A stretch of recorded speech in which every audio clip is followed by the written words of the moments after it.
got a normal cat, I've got normal mates, and I eat normal food. But how normal is it to spend your life pretending to be an American ghetto gangster when you live in South Auckland? That's what the New Zealand hip-hop community seems to be doing, and I'm keen to see how the other half lives. Get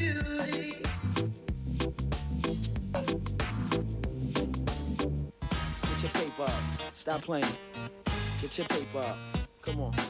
Boy, yo.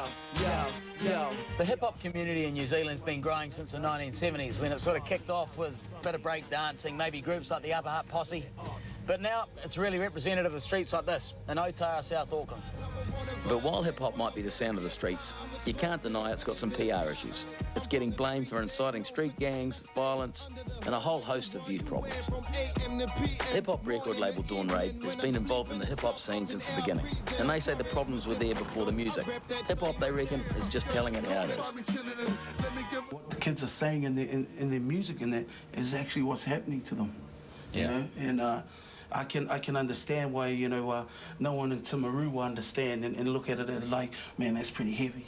The kids who are doing it, they're actually like telling their own stories. The whole point of hip-hop is to get out of that environment. Yeah. The whole point about hip-hop is success, like move on. Try to find your way around it, you better get lost. If you gotta tuck it, yeah, I suggest you don't floss. In my opinion, it's This is young Sid. He came from a pretty rough upbringing in South Auckland, and now he's looking to make a better life for himself. And he's fast becoming a star in the hip-hop scene in New Zealand. How long have you been into it, man?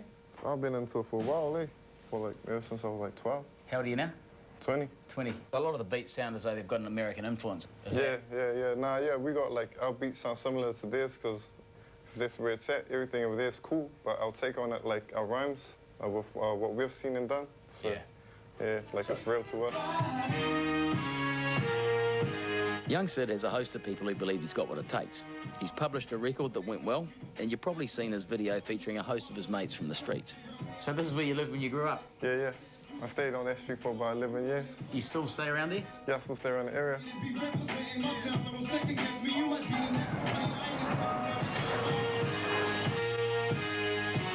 Many of Sid's friends and family are still tied up in the gangs in South Auckland, and are the ones getting accused of using hip-hop to promote a violent lifestyle. The ones often seen on the news. Look how I'm living, I'm a villain, I don't play nice. For a price, I'll take your life with my pocket knife. It's gangster rap that sells this lifestyle.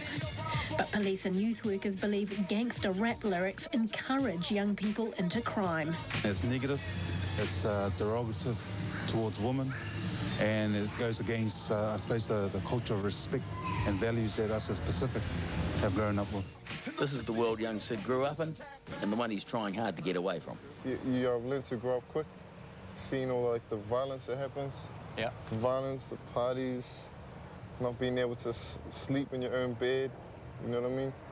But does that not give you inspiration for your music? Yeah, in terms of it does. what you've lived? Yeah. Also gives you a bit of credibility too, and that you have actually lived it. You're not just rapping about stuff you're making up or heard about. Yeah. Nah, yeah, it does. Gives me inspiration because I just want to make things better. Not for just like my life in general, like for a lot of people that go through it, and like basically my nieces and nephews that are going through the same situation right now. Yeah.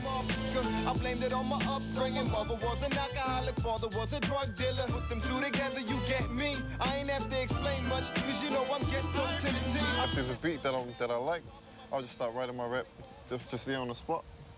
And then once it's finished, that's it. Just overlay it. Yeah. Can you hit us with something now? Right now? Yeah, right now. Do it to this one. Yo, the talk of the town, I got the country alert. Young Sid is here, I've been putting in work. Haters are plotting and scheming to catch me slipping, keep dreaming. The team is here and still beaming, we shining just like the season. X-swinger, rap singer, that be the boy. Your favorite rapper, be the next one unemployed. This individual's untouchable, invincible. Competition ain't difficult, opposition's invisible. Listen to me, I'm on point, similar to P. If this player were a Pepper, then Peter probably picked me. Yeah, MTC. Mate, that's primo, eh? See. That's bloody good. Do you want to hear me? Yeah, bro. No. Oh,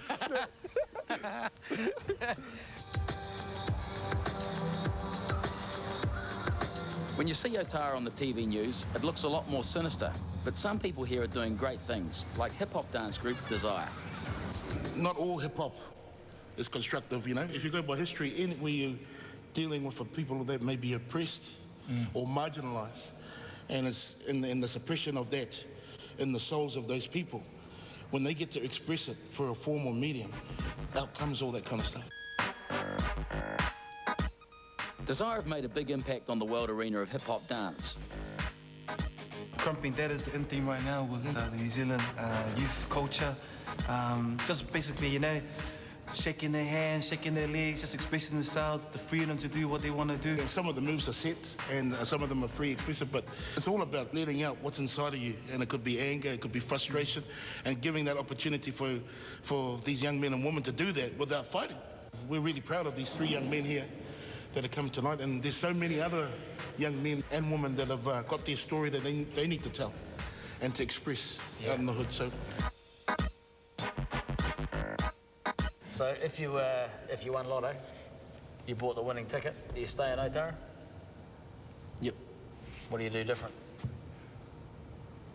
I get lunch. They're preparing here for the New Zealand champs, which will earn them the right to return to the world champs in LA, where they won second in 2006. Now it's getting a bit difficult.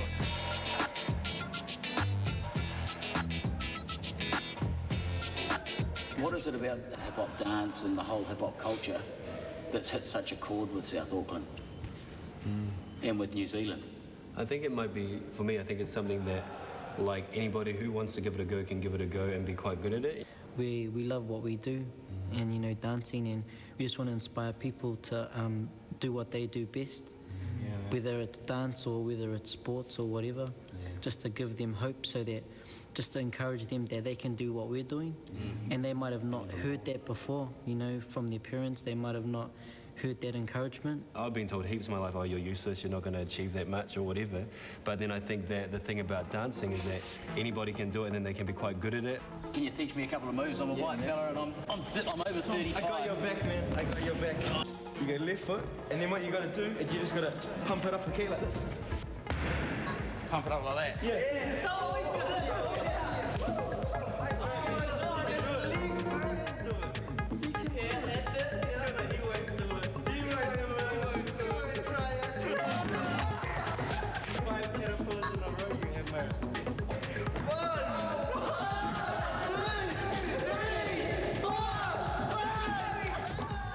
But this place is not just for Desire to make fun of me. It plays a key role in the community by getting kids off the street, away from gangs, and giving them a chance to be good at something they love, hip-hop.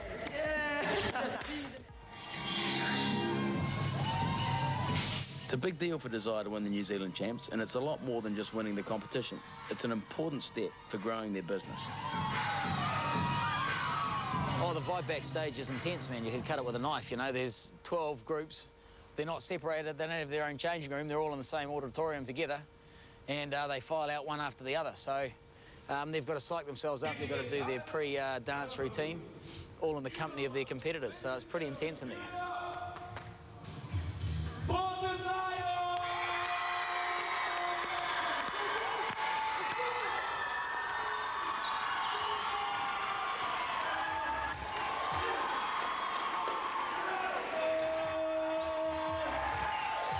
I think they're pretty safe for a place in the finals. Stuff, mate. Well done. Primo, brother. Oh, look, I think it fits into New Zealand culture beautifully. I think it allows some expressionism for a whole raft of people, you know. Sure that, given that, you know, Maoris and Polynesians have more of an ability to dance and sing than we do, it suits them pretty well. But they're right into it, you know, and they're going hard on it, and they're enjoying it. And it's a good opportunity for them to voice where they're from and what it stands for and what they do. I've been told there's a lot more to hip-hop than just jumping around. You got to look the part, so it's time to join in. And to be fair, there's a few challenges to be faced. What do you reckon?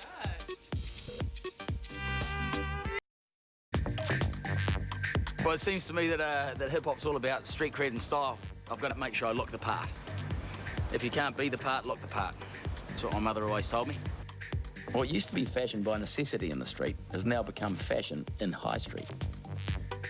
I've hauled my best gangster look out of the cupboard. I've got my Snoop Dogg shoes on, basketball boots no less, bit of camo and a hoodie. Okay. Street cred. What say you? We're losing in a hoodie, definitely. Mate, this is actually savage, isn't it? And the kind of bleached camo things definitely got to go.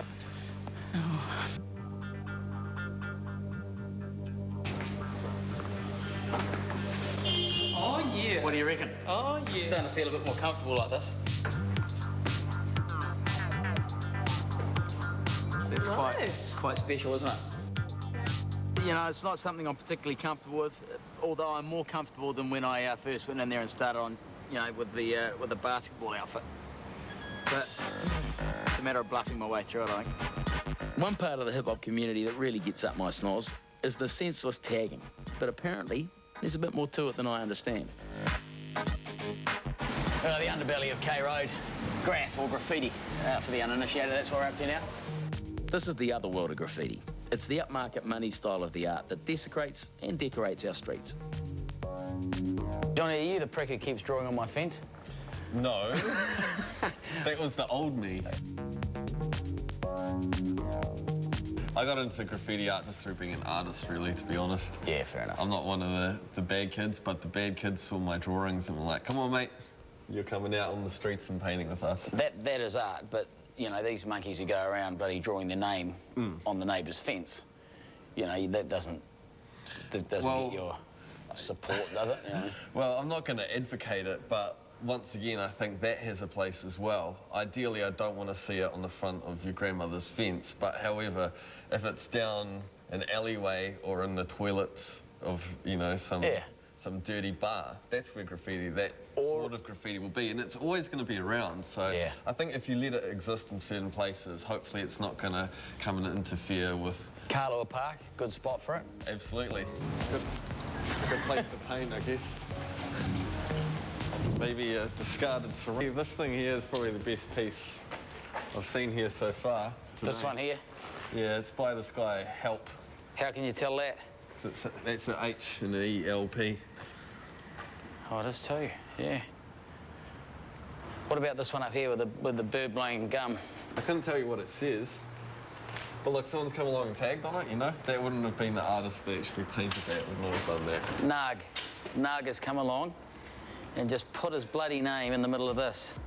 Stop doing that, Nag. I'm just waiting for the... Oi!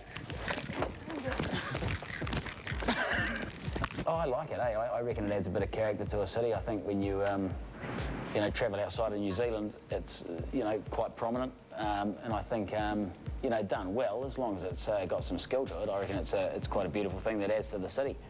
I don't like the idea of somebody bombing your neighbour's fence. I think that's a bit oafish, and I'd love to catch somebody doing it. That's just a mark of respect to the police. Sergeant. It's all there. It's all there. You can't get you to pose in front of it? See ya. By the mid-'80s, finally, the record companies went, oh my... Not only is hip-hop a multi-million-dollar business these days, it's even a subject at university, an actual popular and interesting lecture. Go figure. We could sell more of this and make more of this. To Latino. Any questions people want to ask? Yeah, I've got one. Oh, yeah? I'd like to know, is hip-hop in New Zealand duplicating the US pop culture, or have we got our own style? For a long time, New Zealand hip-hop was considered a copy of America, whereas New Zealand rock was considered New Zealand music. But finally, like, into the 90s, Shefu, King Kapisi, you know, they got Silver Scroll Awards and was, oh, no, this is New Zealand music now. So let's meet the people that live the life of New Zealand hip-hop. A group of like-minded rappers and DJs known as Break and Wrecking Words. These guys are the real deal. Flex like Ferrigno, rap Lord Soprano, music from the alley, shuffle, shotgun, belly duffel, two slickers, butter cuzzy, ice cool like chili smooth. Ah, man. That's primo, brother. Hey, it's real cool, eh? Do a freestyle next to Mark Ellis. They're pretty keen to introduce me to the world of freestyle, which basically means making it up as you go along. I talk shit, most of it's all whack. I sit next to my boy here, used to be an all black, but he kind of fell off like I did with my freestyle, so now he sells orange juice and I shoplift in the meanwhile. That's what I do with my... Give us the history of how you got into it. I didn't start rapping until I come out from my first time being incarcerated. My partner in crime over there, he was doing a whole lot of music while I was locked up, and when I got out of jail, he asked me if, because he knew I had a little bit of skill, so he asked me if I was keen to get on the road with it. So yeah, we ran with it. And Primo. I think all of us have probably came to this point of realization. Of course, we would have all had big dreams to begin with, but I think once you get to that point of realization where you're like, I'm not going to make a living off this, I think that's when you can get on with your shit and make some dope music, you know, once you... I want to make money, but I'm stuck in the grind. Trying to save when I ain't got a buck or dime.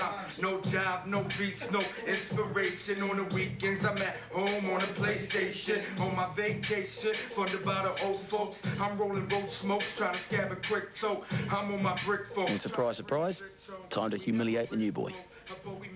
Mate, it's a feeling of nerves when the music starts coming on, you know? There's a camera there, and this is not something I'm good at. I'm preparing to make an ass of myself. Yo, check it. I'm Mark Ellis. Like to spend my time emptying bar glasses. You can catch me on TV, but spit a quick rap for the stockers. Used to listen to Ice-T. Now I spend my weekends recovering from hangovers drinking iced tea. Got the black tea, not the white tea. Speak politely, I can hear them laughing. Mate, it's not good when you hear them laughing in the studio. Through your cans, you bastards. You'll keep. Cheers, brother. Sorry, cuz. It was always going to be hard. That hurts. I hope you can't see how red I am. I can tell you, it's not as easy as it looks. And there's still one discipline to go. The art of the DJ. Check out the Scratch Master. I thought it was time to bling up the wheels a little bit. Bring in a bit of borrowed Bentley action. And don't worry, I'll return it.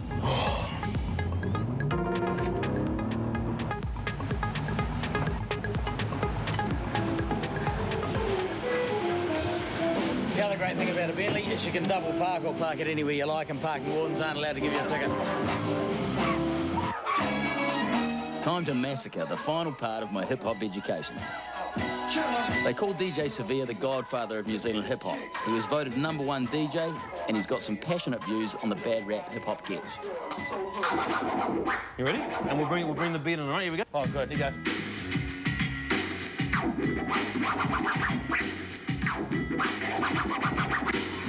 You're a master of work, bro. I'm awful, mate, and I'm hurting. You know, just allow me to suffer in peace. Okay, sorry, bro.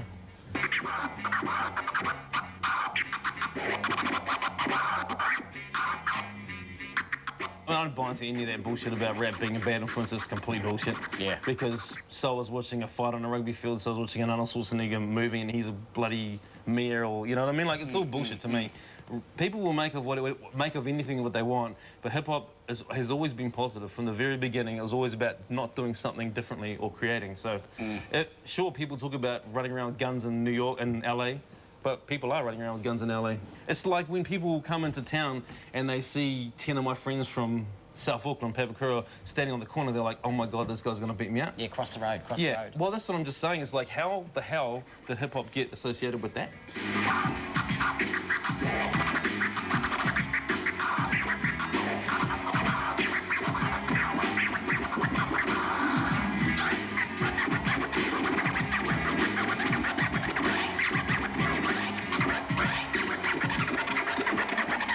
That is genuine talent, mate. That's a pleasure to listen to. Oh, good, bro. And because I now know how very difficult, insufferably hard it is, I have even a more found respect. That's superb, mate.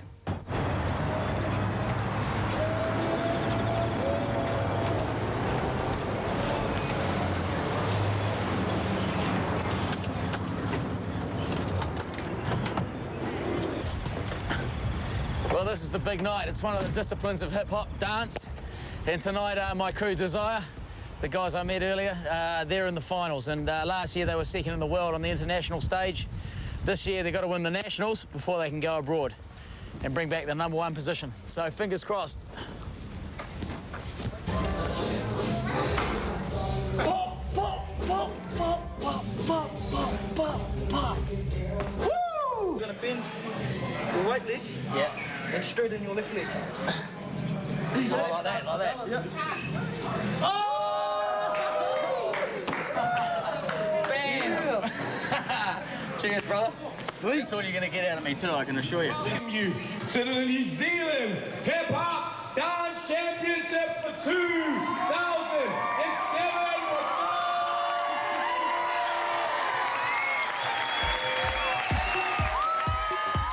Last year, these guys were the second best hip-hop dancers in the world. If they win here, they earn the right to represent the country at the World Champs in LA.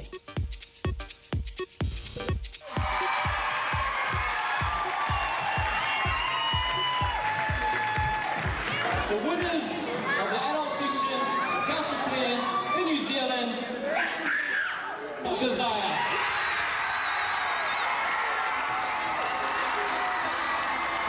I don't know what it says about hip-hop other than the fact that you got kids from the age of 5 into it, you got these guys passionate about it, and you've got a filled auditorium, so it bodes well for the future. It's been a primo night. Good shit, bro. Mate, you'd be relieved with that, wouldn't you? Nice action. Stuff, mate. Well done. Thanks, well done. So the streets of Otara aren't quite the streets of Compton, but they've got some good stories to tell and some great orators to tell them. Give them a bit of floor, a mic, a can of paint or some vinyl, and they'll produce their take on hip-hop. And at the end of the day, like it or otherwise, it's real. Mate, there's a fair bit to this hip-hop, eh? Yeah, man. From the top to the bottom of NZ, in all of Australia, if you hurt like me. Hip, hip, hip, and a hop, hop, hop. When I look to seek and see. That's the final in this series of How the Other Half Lives. Next week, we investigate the UK's fastest growing cosmetic surgery procedure. The Perfect Vagina screens a week tonight. One News Tonight is next.